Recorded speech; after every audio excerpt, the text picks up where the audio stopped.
Hi friends, ಎಲ್ಲರೂ ಹೇಗಿದ್ದೀರಾ? Welcome to my channel. ಇವತ್ತು ಮಹಾಭಾರತದ 63ನೇ ಎಪಿಸೋಡ್.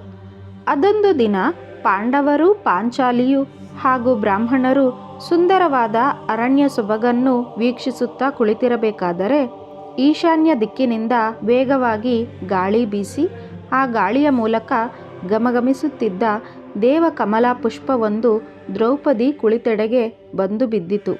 ಸುಗಂಧವನ್ನು ಬೀರುತ್ತಿದ್ದ ಸೌಗಂಧಿಕ ಪುಷ್ಪವನ್ನು ಕಂಡ ದ್ರೌಪದಿ ಅದನ್ನು ಕೈಗೆತ್ತಿಕೊಂಡು ಆನಂದಿಸುತ್ತಿದ್ದರು. ಆದರೆ ಆ ಒಂದು ಹೂವಿನಿಂದ ಅವರು ತೃಪ್ತರಾಗಲಿಲ್ಲ. ಪಕ್ಕದಲ್ಲೇ ಇದ್ದ ಭೀಮಸೇನನಿಗೆ ಹೇಳಿದರು, ಭೀಮಸೇನ, ಕಂಡೆಯ ಈ ಪುಷ್ಪವನ್ನು? ಎಷ್ಟೊಂದು ಸುಗಂಧ ಬೀರುತ್ತಿದೆ ನೋಡು. ಇಂಥ ಪುಷ್ಪ ನಾನು ಈ ಹಿಂದೆ ಎಲ್ಲಿಯೂ ನೋಡಿರುವುದಿಲ್ಲ. ನನಗೆ ಆಹ್ಲಾದ ಉಂಟು ಮಾಡಿದ ಈ ದೇವಕುಸುಮವನ್ನು ಯುಧಿಷ್ಠಿರನಿಗೆ ಅರ್ಪಿಸಲು ನಿಶ್ಚಯಿಸಿದ್ದೇನೆ. ಆದುದರಿಂದ ನೀನು ನನಗಾಗಿ ಈ ಹೂಗಳನ್ನು ಇಲ್ಲಿಯೇ ಸಮೀಪದಲ್ಲಿ ಹುಡುಕಿ ತಂದುಕೊಡುವೆಯಾ? ನಾನು ಕಾಮ್ಯಕ ವನದಲ್ಲಿರುವ ನಮ್ಮ ಆಶ್ರಮಕ್ಕೆ ಅದನ್ನು ತೆಗೆದುಕೊಂಡು ಹೋಗಲು ಇಷ್ಟಪಟ್ಟಿದ್ದೇನೆ. ತಂದುಕೊಡುವೆಯಾ? ಭೀಮಸೇನನು ದ್ರೌಪದಿಯ ಕೋರಿಕೆಗೆ ಇಲ್ಲವೆನ್ನುವನೇ? ಅವರು ಕೇಳಿದ್ದಾದರೂ ಸಿರಿಯೇ, ಸಂಪದವೇ, ಹೂಗಳಷ್ಟೇ. ಆದಷ್ಟು ಬೇಗ ಹೂಗಳನ್ನು ತಂದುಕೊಡಬೇಕೆಂದು ಬೇಗನೆ ಈಶಾನ್ಯ ದಿಕ್ಕಿನೆಡೆಗೆ ಹೊರಟನು. ದ್ರೌಪದಿಯು ತನಗೆ ಸಿಕ್ಕಿದ ಹೂವನ್ನು ಯುಧಿಷ್ಠಿರನಿಗೆ ಅರ್ಪಿಸಿದರು. ವಾಯುವೇಗ ಎನ್ನುವಂತೆ ಬಹುಬೇಗ ಹೊರಟು ಬಂದ ಭೀಮ ಎದುರಾದ ಒಂದು ಪರ್ವತವನ್ನು ಹತ್ತಿದರು. ಆ ಪರ್ವತದಲ್ಲಿ ನಾನಾ ವಿಧವಾದ ವೃಕ್ಷಗಳು ಬೆಳೆದಿದ್ದವು. ಭೀಮಸೇನನಿಗೆ ಸೌಗಂಧಿಕ ಪುಷ್ಪದ ಹುಡುಕಾಟವೇ ಗುರಿಯಾಗಿದ್ದಿತು. ಕಂಡುಬರುತ್ತಿದ್ದ ಕುಸುಮಗಳ ವಾಸನೆಯನ್ನು ಆಘ್ರಾಣಿಸುತ್ತಿದ್ದರು. ಭೀಮನು ಸಾಗುತ್ತಿದ್ದಾಗ ಅವರಿಗೆ ದಣಿವಾಗದಿರಲೆಂದು ವಾಯುದೇವನು ಮಂದ ಮಾರುತ ಬೀಸಿ ದಣಿವು ಪರಿಹರಿಸುತ್ತಿದ್ದರು. ಭೀಮಸೇನನು ಗಂಧಮಾದನ ಪರ್ವತದ ಸುತ್ತಲೂ ಹೂವಿಗಾಗಿ ನೋಡಿದರು. ಪ್ರಿಯೆಯಾದ ದ್ರೌಪದಿಯ ಮನೋರಥವನ್ನು ಪೂರೈಸುವುದರಲ್ಲಿಯೇ ಮನಸ್ಸಿಟ್ಟು ಹೋಗುತ್ತಿದ್ದರು. ದಾರಿಯಲ್ಲಿ ಯಕ್ಷ ಗಂಧರ್ವ ಸ್ತ್ರೀಯರು ಭೀಮಸೇನನನ್ನು ನೋಡುತ್ತಿದ್ದರು. ಭೀಮನಿಗೆ ತಟ್ಟನೆ ಯುಧಿಷ್ಠಿರನ ನೆನಪಾಗಿ ಅಣ್ಣನಿಗೆ ತಾನು ಹೇಳದೆ ಬಂದು ಬಿಟ್ಟೆನಲ್ಲ ಎಂಬ ವ್ಯಥೆಯುಂಟಾಯಿತು. ಅಣ್ಣನಿಗೆ ಗಾಬರಿಯಾಗದಂತೆ ತಾನು ಬೇಗನೆ ಹಿಂದಿರುಗಬೇಕು ಎಂದು ಯೋಚಿಸಿದ ಭೀಮಸೇನನು ಬೇಗನೆ ಹೆಜ್ಜೆ ಹಾಕಿದರು. ದಾರಿಯಲ್ಲೊಂದು ಸರೋವರ. ಭೀಮ ಆ ಸರೋವರದಲ್ಲಿಳಿದು ಸ್ವಲ್ಪ ಕಾಲ ಇದ್ದು ಜಲಕ್ರೀಡೆ ಆಡಿದರು. ದಣಿವಾರಿತು. ಸರೋವರದಿಂದ ಮೇಲಕ್ಕೆ ಬಂದು ಉತ್ಸಾಹದಲ್ಲಿ ಭೀಮ ತನ್ನ ಕೈಯಲ್ಲಿದ್ದ ಶಂಖವನ್ನು ಗಟ್ಟಿಯಾಗಿ ಊದಿದನು. ಆ ಶಂಖದ ಧ್ವನಿ ಕೇಳಿ ಗುಹೆಗಳಲ್ಲಿ ಮಲಗಿದ್ದ ಸಿಂಹಗಳು ಪ್ರತಿಧ್ವನಿ ಮಾಡಿದವು. ಆನೆಗಳು ಭಯದಿಂದ ಗೀಳಿಟ್ಟವು. ಶಂಖ ನಿನಾದ, ಸಿಂಹ, ಆನೆಗಳ ಪ್ರತಿಗರ್ಜನೆ ಇವೆಲ್ಲ ಕೇಳಿ ರಾಮಾಯಣ ಕಾಲದ ವಾಯುಸುತನಾದ ಹನುಮಂತನು ಭೀಮಸೇನನಿಗೆ ಒಳ್ಳೆಯದನ್ನು ಮಾಡಬೇಕೆಂಬ ಆಶಯದಿಂದ ಹೂವನ್ನರಿಸಿ ಹೋಗುತ್ತಿದ್ದ ಭೀಮನನ್ನು ತಡೆದರು. ಭೀಮ ಹನುಮಂತನ ತಮ್ಮ. ಇಬ್ಬರು ವಾಯುವಿನಂಶದಿಂದ ಜನಿಸಿದವರು. ಹನುಮಂತ ಒಬ್ಬ ಮನುಷ್ಯನು ಮಾತ್ರ ಹೋಗುವಷ್ಟು ಕಿರಿದಾದ ದಾರಿಯಲ್ಲಿ ಕುಳಿತರು. ಅದೊಂದು ಬಾಳೆಯ ವನ. ಭೀಮನಿಗೋ ಚೆಲ್ಲಾಟ. ಬಾಳೆವನವನ್ನು ಧ್ವಂಸ ಮಾಡಿದರೆ ಶಾಪಕ್ಕೆ ಗುರಿಯಾಗಿ ಬಿಡುತ್ತಾರೆ, ಇಲ್ಲವೇ ಯಕ್ಷಗಂಧರ್ವರೊಡನೆ ಯುದ್ಧ ಮಾಡಿ ಪರಾಭವ ಹೊಂದುತ್ತಾನೆ ಎಂದು ಹನುಮಂತ ಆಲೋಚಿಸಿ ಬಾಳೆ ಗಿಡಗಳ ಮಧ್ಯೆ ಕುಳಿತು ಆಕಳಿಸಿದರು. ತನ್ನ ಬಾಲವನ್ನೊಮ್ಮೆ ಮೇಲೆತ್ತಿ ಸನಿಹದ ಪರ್ವತದ ಮೇಲೆ ಅಪ್ಪಳಿಸಿದರು. ಬಾಲದ ಬಡಿತಕ್ಕೆ ಪರ್ವತವೇ ಕಂಪಿಸಿತು. ಭೀಮ ಬಾಲ ಅಪ್ಪಳಿಸಿದ ಶಬ್ದ ಕೇಳಿ ರೋಮಾಂಚನಗೊಂಡರು. ಧ್ವನಿ ಬಂದ ದಿಕ್ಕಿಗೆ ನೋಡಿದರು. ಎತ್ತರವಾದ ಪ್ರದೇಶದಲ್ಲಿ ಬಂಡೆಯೊಂದರ ಮೇಲೆ ಕಪಿವೀರ ಹನುಮಂತನು ಕುಳಿತಿದ್ದು ಕಾಣಿಸಿತು. ಹನುಮಂತ ಅಪಾರವಾದ ತೇಜಸ್ಸಿನಿಂದ ಕೂಡಿದ್ದರು. ಆ ತೇಜಸ್ಸನ್ನು ದಿಟ್ಟಿಸಿ ನೋಡಲು ಭೀಮನಿಂದ ಆಗಲೇ ಇಲ್ಲ. ಆ ಹನುಮಂತನ ಶರೀರ ಬೃಹದಾಕಾರವಾಗಿದ್ದಿತು. ಯಾವುದೀ ಕಪಿ ಈ ಮಹಾರಣ್ಯದಲ್ಲಿ ಕುಳಿತಿದೆ ಎಂದುಕೊಂಡ ಭೀಮ ಹನುಮಂತನನ್ನು ಸಮೀಪಿಸಿ ಸಿಡಿಲಿನಂತಹ ಘೋರ ನಿನಾದವನ್ನು ಮಾಡಿದರು. ಆ ನಿನಾದವನ್ನು ಕೇಳಿ ಅಲ್ಲಿದ್ದ ಪ್ರಾಣಿಗಳೆಲ್ಲ ಭಯಗೊಂಡವು.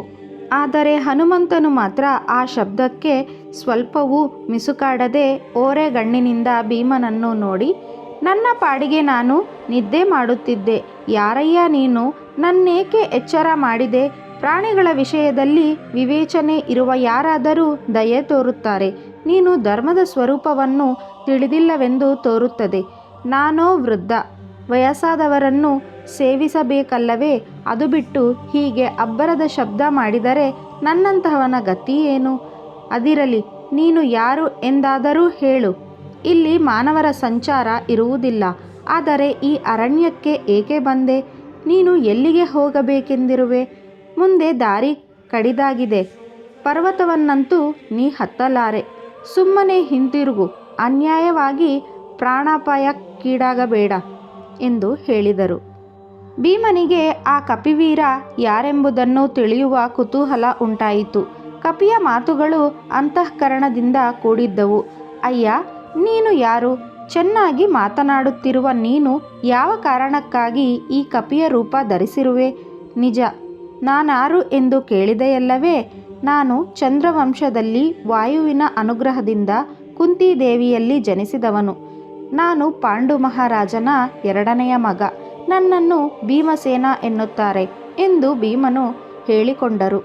ಹನುಮಂತನು ನಸುನಕ್ಕು, ಭೀಮಸೇನ, ನೀನು ತಿಳಿದಿರುವಂತೆ ನಾನು ಕಪಿ ರೂಪವನ್ನೇನೂ ಧರಿಸಿಲ್ಲ. ನಾನು ಕಪಿಯೇ. ಆದರೆ ನೀನೀಗ ಹೋಗಲೇಬೇಕೆಂದಿರುವ ದಾರಿಯಲ್ಲಿ ನಾನು ನಿನ್ನನ್ನು ಬಿಡಲಾರೆ. ಬಂದ ದಾರಿ ಹಿಡಿದು ಹೊರಟು ಹೋಗು. ಮುಂದೆ ಅಪಾಯ ಕಾದಿದೆ. ನನ್ನ ಮಾತಿಗೆ ಲಕ್ಷ್ಯ ಕೊಡು ಎಂದರು. ವಾನರನೇ, ನಿನ್ನದೇಕೋ ಅತಿಯಾಯಿತು. ಸುಮ್ಮನೆ ದಾರಿ ಬಿಡು. ಮುಂದೇನಾಗುವುದೋ ಅದನ್ನು ನಾನು ನೋಡಿಕೊಳ್ಳುತ್ತೇನೆ. ಸಮಯ ಹಾಳು ಮಾಡಬೇಡ. ಬಿಡು ದಾರಿ. ಇಲ್ಲದಿದ್ದರೆ ನನ್ನಿಂದ ಪೆಟ್ಟು ತಿನ್ನುವೆ. ಸರಿಯಪ್ಪ. ಮೊದಲೇ ನನಗೆ ಕಾಯಿಲೆ. ಏಳಲಂತೂ ಸಾಧ್ಯವಿಲ್ಲ. ನೀನು ಹೋಗಲೇಬೇಕೆಂದಿದ್ದರೆ ನನ್ನನ್ನು ಹಾರಿಕೊಂಡು ಹೋಗು. ಕಪೀಶ್ವರನೇ, ಅದು ಹೇಗೆ ಸಾಧ್ಯ? ನಿನ್ನ ಮೇಲೆ ಹಾರುವುದರಿಂದ ಸಕಲ ಪ್ರಾಣಿಗಳಲ್ಲೂ ಇರುವ ಪರಮಾತ್ಮನನ್ನು ಹಾರಿದಂತಾಗುತ್ತದೆ. ನಾನು ವೇದಾಧ್ಯಯನ ಮಾಡಿದವನು. ಇಡೀ ಜಗತ್ತು ವಿಷ್ಣುಮಯವೆಂದು ಬಲ್ಲೆ. ಹಾಗಿಲ್ಲದಿದ್ದರೆ ಹಿಂದೆ ಹನುಮಂತನೆಂಬ ಮಹಾನುಭಾವನು ಸಾಗರವನ್ನು ದಾಟಿದಂತೆ ನಾನು ಈ ಪರ್ವತವನ್ನು ಹಾರಿ ಹೋಗುತ್ತಿದ್ದೆ. ಬಿಡು ದಾರಿ. ಓ, ನೀನು ಅಷ್ಟೊಂದು ಸಮರ್ಥನೇ? ಅದಾರೋ ಹನುಮಂತನೆಂದೆಯಲ್ಲ. ಯಾರು ಅವನು? ಅವನನ್ನು ನೀನು ಬಲ್ಲೆಯಾ? ಹನುಮಂತನನ್ನು ಯಾರೆಂದು ತಿಳಿದಿರುವೆ. ಸಾಕ್ಷಾತ್ ನನ್ನ ಅಣ್ಣ ಶ್ರೀರಾಮನ ಪರಮಭಕ್ತ. ಆತನ ಪತ್ನಿ ಸೀತೆಯನ್ನು ಹುಡುಕುವ ಸಲುವಾಗಿ ಶತಯೋಜನ ವಿಸ್ತೀರ್ಣವಿರುವ ಮಹಾಸಮುದ್ರವನ್ನು ದಾಟಿದವರು. ತಿಳಿಯಿತೆ? ಶೌರ್ಯದಲ್ಲಿ ಅವರಿಗೆ ತಮ್ಮನಾದ ನಾನು ಅವರಿಗೆ ಸಮಾನನೆನಿಸಿದ್ದೇನೆ. ನಿನ್ನನ್ನು ಎದುರಿಸಬಲ್ಲೆ. ಸುಮ್ಮನೇಕೆ ಚರ್ಚೆ? ದಾರಿ ಬಿಟ್ಟು ಕುಳಿತುಕೋ. ಭೀಮನ ದರ್ಪದ ಮಾತುಗಳನ್ನು ಕೇಳಿ ಹನುಮಂತನು ತಾತ್ಸಾರದಿಂದಲೇ, ಕೋಪಿಸಿಕೊಳ್ಳಬೇಡ ರಾಜಕುಮಾರ. ಒಂದು ಕೆಲಸ ಮಾಡು. ನಾನೋ ಮುದುಕ. ಸ್ವಲ್ಪ ಕರುಣೆ ತೋರು. ನಿನ್ನ ದಾರಿಗಡ್ಡವಾಗಿರುವ ಈ ನನ್ನ ಬಾಲವನ್ನು ಪಕ್ಕಕ್ಕೊತ್ತಿ ಹೋಗು ಎಂದರು. ಎಲಾ ಕಪಿಯೇ, ಬಾಲ ಎತ್ತಿಡು ಎಂದು ಹೇಳುತ್ತಿರುವವನಲ್ಲ. ಹೋದರೆ ಹೋಗಲಿ, ನಾನು ಬೇಗ ಹೋಗಬೇಕಷ್ಟೆ ಎಂದುಕೊಂಡು ಭೀಮ ಬಾಲ ತಾನೆ ಎಂದು ಎಡಗೈಯಿಂದ ಎತ್ತಲು ನೋಡಿದರು. ಆದರೆ ಆ ಬಾಲದ ಒಂದು ಕೂದಲನ್ನು ಅವನಿಂದ ಅಲುಗಾಡಿಸಲಾಗಲಿಲ್ಲ. ಎರಡೂ ಕೈಗಳಿಂದ ಬಾಲವನ್ನು ಎತ್ತಲು ಪ್ರಯತ್ನಿಸಿದರು. ಆಗಲೂ ಸಾಧ್ಯವಾಗಲಿಲ್ಲ. ಅವನ ಶರೀರವೆಲ್ಲ ಬೆವತು ಹೋಯಿತು. ಒಂದು ಕಪಿಯ ಬಾಲವನ್ನೆತ್ತಿ ಆ ಕಡೆ ಇಡಲಾಗದ ನಾನು ಒಬ್ಬ ವೀರನೇ? ಹೀಗೆಂದುಕೊಂಡು ಭೀಮ ನಾಚಿಕೆಯಿಂದ ತಲೆಬಾಗಿ ಹನುಮಂತನಿಗೆ ಪ್ರಣಾಮ ಮಾಡಿ, ಕಪಿಶ್ರೇಷ್ಠನೇ, ದುಡುಕಿ ನಾನಾಡಿದ ಮಾತುಗಳಿಗೆ ಕ್ಷಮಿಸಿಬಿಡು. ನೀನಾರೆಂಬುದನ್ನು ಹೇಳು. ನೀನೇನು ಸಿದ್ಧನೇ, ಗಂಧರ್ವನೇ, ಯಾರು ಎಂದು ವಿನಮ್ರನಾಗಿ ಕೇಳಿಕೊಂಡರು. ಭೀಮನ ಗರ್ವ ಇಳಿದಿದೆ ಎಂಬುದನ್ನು ಗ್ರಹಿಸಿದ ಹನುಮಂತ, ಭೀಮಸೇನ, ನಾನು ಸಿದ್ಧನೂ ಅಲ್ಲ, ಗಂಧರ್ವನೂ ಅಲ್ಲ. ನಾನು ಹನುಮಂತ, ವಾಯುಪುತ್ರ, ಕೇಸರಿಯಲ್ಲಿ ಹುಟ್ಟಿದ ಆಂಜನೇಯ ಎಂದು ಭೀಮನಿಗೆ ರಾಮಾಯಣ ಕಾಲದ ಕಥೆಯನ್ನು ತಿಳಿಸಿದರು. ಭೀಮನಿಗೆ ಪರಮ ಸಂತೋಷವಾಗಿ, ಅಣ್ಣ, ನಿನ್ನಿಂದ ನಾನು ಅನುಗ್ರಹಿತನಾಗಿದ್ದೇನೆ. ಬಹುದಿನಗಳಿಂದಲೂ ನಿನ್ನನ್ನು ನೋಡಬೇಕೆಂದು ಕಾತರದಿಂದಿದ್ದೆ. ಇಂದು ನನ್ನ ಆಸೆ ಪೂರೈಸಿದೆಯಾ ಅಣ್ಣ? ನನಗೆ ಇನ್ನೂ ಒಂದು ಆಸೆ.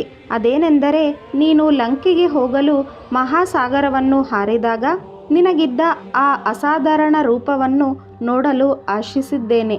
ನೀನು ರೂಪವನ್ನು ನನಗೆ ತೋರುವೆಯಾ ಎಂದು ಪರಿಪರಿಯಾಗಿ ಕೇಳಿಕೊಂಡನು. ಆದರೆ ಹನುಮಂತ ತ್ರೇತಾಯುಗದಲ್ಲಿ ಸಾಧ್ಯವಾದ ಆ ಸಾಹಸವನ್ನು ಈ ಯುಗದಲ್ಲಿ ನಾನು ಮಾಡಿ ತೋರಿಸಲಾರೆ. ಅಷ್ಟು ಸಾಮರ್ಥ್ಯವೂ ಈಗ ನನ್ನಲ್ಲಿ ಉಳಿದಿಲ್ಲ. ಇಷ್ಟಕ್ಕೂ ಆ ರೂಪ ನೀನು ನೋಡಿ ಪ್ರಯೋಜನವಾದರೂ ಏನು ಎಂದು ಕೇಳಿದಾಗ ಭೀಮ ತಾನು ಆ ರೂಪ ನೋಡದೆ ಹಿಂದಿರುಗುವುದಿಲ್ಲ ಎಂದು ಆ ದಿವ್ಯ ರೂಪ ತೋರಿಸಲು ದುಂಬಾಲು ಬಿದ್ದನು. ತಮ್ಮನಾದ ಭೀಮನನ್ನು ತೃಪ್ತಿಪಡಿಸುವ ಸಲುವಾಗಿ ಆಂಜನೇಯ ಸ್ವಾಮಿ ಸಮುದ್ರ ಹಾರಿದಾಗ ತನಗಿದ್ದ ರೂಪವನ್ನು ತೋರಿಸಿದರು. ಭೀಮಸೇನ ಆ ಮಹಾರೂಪವನ್ನು ಹೆಚ್ಚು ಕಾಲ ದಿಟ್ಟಿಸಿ ನೋಡಲಾಗದೆ ತನ್ನ ಕಣ್ಣುಗಳನ್ನು ಮುಚ್ಚಿಕೊಂಡನು. ಕೆಲ ಸಮಯದಲ್ಲಿ ಆಂಜನೇಯನು ಭೀಮನಿಗೆ ಚಾತುರ್ವರ್ಣಗಳ ಧರ್ಮಗಳನ್ನು ಕುರಿತು ವಿವರಣೆ ನೀಡಿದರು.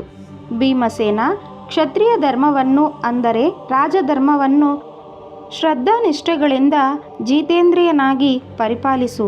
ಭೀಮಸೇನನಿಗೆ ರಾಜಧರ್ಮವನ್ನು ಉಪದೇಶ ಮಾಡಿದ ಹನುಮಂತನು ಭೀಮನನ್ನು ಆಲಿಂಗಿಸಿಕೊಂಡರು.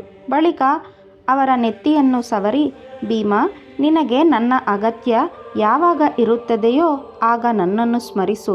ನಾನು ಇಲ್ಲಿರುವುದನ್ನು ಯಾರಿಗೂ ಹೇಳಬೇಡ. ನೀನು ನನ್ನ ಸೋದರ. ನಿನಗೇನು ವರ ಬೇಕೋ ಕೇಳಿಕೋ, ಕೊಡುತ್ತೇನೆ ಎಂದರು. ಭೀಮನು ಮಾತನಾಡಿ, ವಾನರೋತ್ತಮ, ನಿನ್ನ ಅನುಗ್ರಹ ಒಂದೇ ಸಾಕು. ನಮ್ಮ ಶತ್ರುಗಳನ್ನು ಸುಲಭವಾಗಿ ಧ್ವಂಸ ಮಾಡಿಬಿಡುತ್ತೇನೆ. ನಮಗೇನು ಬೇಕು? ನಿನ್ನ ದಿವ್ಯಾನುಗ್ರಹವೆಂಬ ವರ ಸಾಕು ಎಂದು ವಿನೀತನಾಗಿ ನುಡಿದರು.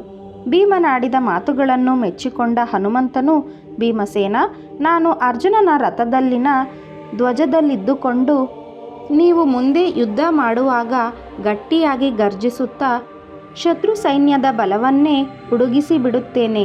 ನಿನ್ನ ಕೆಲಸವೂ ಆಗ ಸುಗಮವಾಗುವುದು ಎಂದು ಹೇಳಿ ಮುಂದೆ ಭೀಮನು ಹೋಗಬೇಕಾದ ಹಾದಿಯನ್ನು ತಿಳಿಸಿ ಅಂತರ್ಧನನಾದರು.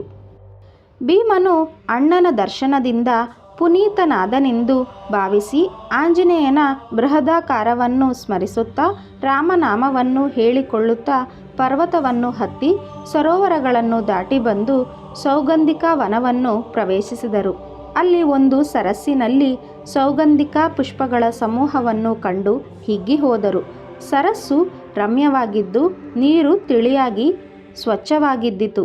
ಭೀಮನು ನೀರು ಕುಡಿದು ದಣಿವಾರಿಸಿಕೊಂಡರು. ಸರೋವರವು ಕುಬೇರನ ವಶದಲ್ಲಿದ್ದಿತು. ಕುಬೇರ ಉತ್ತರ ದಿಕ್ಕಿನ ಒಡೆಯ, ಸಿರಿಭೂಪ. ಅವರ ಆಜ್ಞೆಯಂತೆ ಆ ಸರೋವರವನ್ನು 1,00,000 ಮಂದಿ ಕ್ರೋಧವಶರೆಂಬ ರಾಕ್ಷಸರು ಸಂರಕ್ಷಿಸುತ್ತಿದ್ದರು. ಭೀಮಸೇನನು ಆ ರಾಕ್ಷಸರು ಪ್ರಶ್ನಿಸುವುದಕ್ಕೆ ತಾನು ಸೌಗಂಧಿಕ ಪುಷ್ಪಗಳನ್ನು ದ್ರೌಪದಿಯ ಸಲುವಾಗಿ ಒಯ್ಯಲು ಬಂದಿರುವುದಾಗಿ ತಿಳಿಸಿದನು. ಕುಬೇರನ ಅನುಮತಿಯನ್ನು ಪಡೆಯದೆ ಹೂಗಳನ್ನು ತೆಗೆದುಕೊಳ್ಳುವಂತಿಲ್ಲ ಎಂದು ಹೇಳಿಕೊಂಡರು. ಆದರೆ ಭೀಮ ತಾನು ಯಾರನ್ನೂ ಬೇಡುವ ಅಗತ್ಯವಿಲ್ಲ, ಕ್ಷತ್ರಿಯ ಧರ್ಮಕ್ಕೆ ಅದು ವಿರುದ್ಧ. ಇಷ್ಟಕ್ಕೂ ಸರೋವರದಲ್ಲಿರುವ ಹೂಗಳನ್ನು ತೆಗೆದುಕೊಳ್ಳಲು ಯಾರ ಅಪ್ಪಣೆ ಬೇಕು ಎನ್ನುತ್ತಾ ಸರೋವರದೊಳಗೆ ಧುಮುಕಿಯೇ ಬಿಟ್ಟರು. ಭೀಮನನ್ನು ಎದುರಿಸಲು ಬಂದ 100 ರಾಕ್ಷಸರನ್ನು ಭೀಮ ತನ್ನ ಬಾಹುಬಲ ಹಾಗೂ ಗದಾಪ್ರಹಾರದಿಂದ ಹೊಡೆದು ಹಾಕಿದರು. ದಿಗ್ಭ್ರಾಂತರಾದ ಉಳಿದ ರಾಕ್ಷಸರು ಬೇಗನೆ ತಮ್ಮ ಪ್ರಾಣ ಉಳಿಸಿಕೊಳ್ಳುವ ಸಲುವಾಗಿ ಪಲಾಯನ ಮಾಡಿದರು. ಕುಬೇರನಿಗೆ ರಾಕ್ಷಸರಿಂದ ಸುದ್ದಿ ತಿಳಿದು ಭೀಮ ಹೂಗಳನ್ನು ಕಿತ್ತುಕೊಳ್ಳಲಿ ಎಂದು ಹೇಳಿದಾಗ ಕ್ರೋಧವಶರು ತಮ್ಮ ಕೋಪ ಬಿಟ್ಟು ಸರೋವರದ ಬಳಿಗೆ ಬಂದು ನೋಡಿದರು. ಭೀಮನಿಗೆ ತೊಂದರೆ ಕೊಡ ಹೋಗಲಿಲ್ಲ. ಭೀಮ ನಾನಾ ಬಣ್ಣಗಳ ಸೌಗಂಧಿಕ ಪುಷ್ಪಗಳನ್ನು ಬೇಕಾದಷ್ಟು ಸಂಗ್ರಹಿಸುತ್ತಿದ್ದರು.